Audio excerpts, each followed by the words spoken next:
introduce Graham Hughes, who's an adventurer, a TV presenter, a filmmaker and a writer. He's travelled around the world without flying, and he's from Liverpool for Europe, and he's here to explain why we need to talk about Brexit.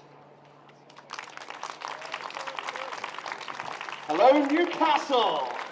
Hey, good to see you come out today. Now, I'm assuming that most of you think that Brexit is a pretty bad idea, right? Yeah? Okay, otherwise you wouldn't be here today.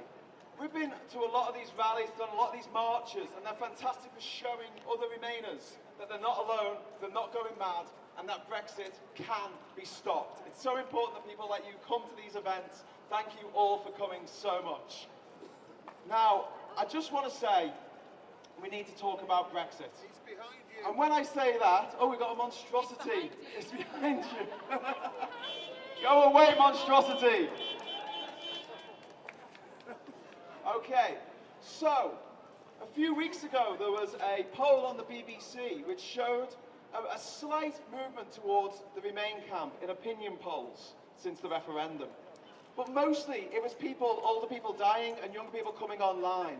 It wasn't that many people changing their minds. And this is a huge problem that we've got. And this is why I'm saying we need to talk about Brexit. Because I don't know about you, but I've got someone in my family who voted to leave. I've got colleagues, workmates, old school friends who voted to leave. And I've not talked to them about it. They've seen my rants on Facebook, they've seen me going on and on about it on the streets. But I've never actually sat down and said to them, look, I am really, really concerned about this.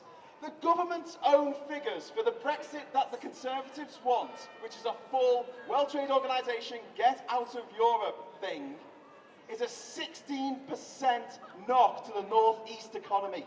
16%! Does that not sound like much? The credit crunch was a 2% knock to the British economy, and that led to 10 years of austerity. 16%! It's terrifying. I have friends, I have relations, I have neighbours who are putting things on hold. Their careers, having children, getting married, their holiday plans, because of the uncertainty of Brexit.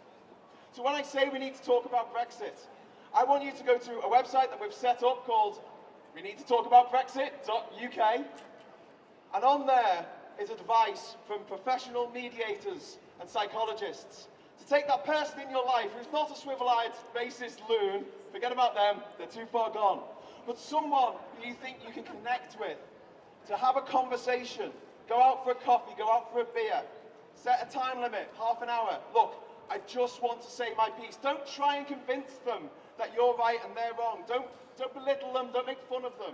Don't tell them that they were conned. Just say, these are my concerns. These are my concerns for myself, for my family, my children, my grandchildren.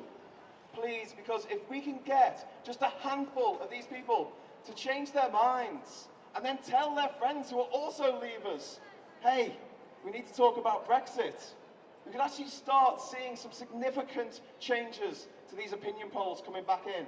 And when the Conservatives see that, when Labour see that, then they can see that there is a 2/3 majority of this country that wants to remain in the EU because of the fear of going out of it is going to be absolutely catastrophic for our children's future, which we all know.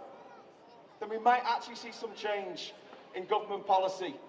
We might see, I don't want to see a soft Brexit, I don't want to see any Brexit at all. But at the moment, the way the government's going, we're heading for disaster. So that's all I need to say. We need to talk about Brexit. Thank you very much.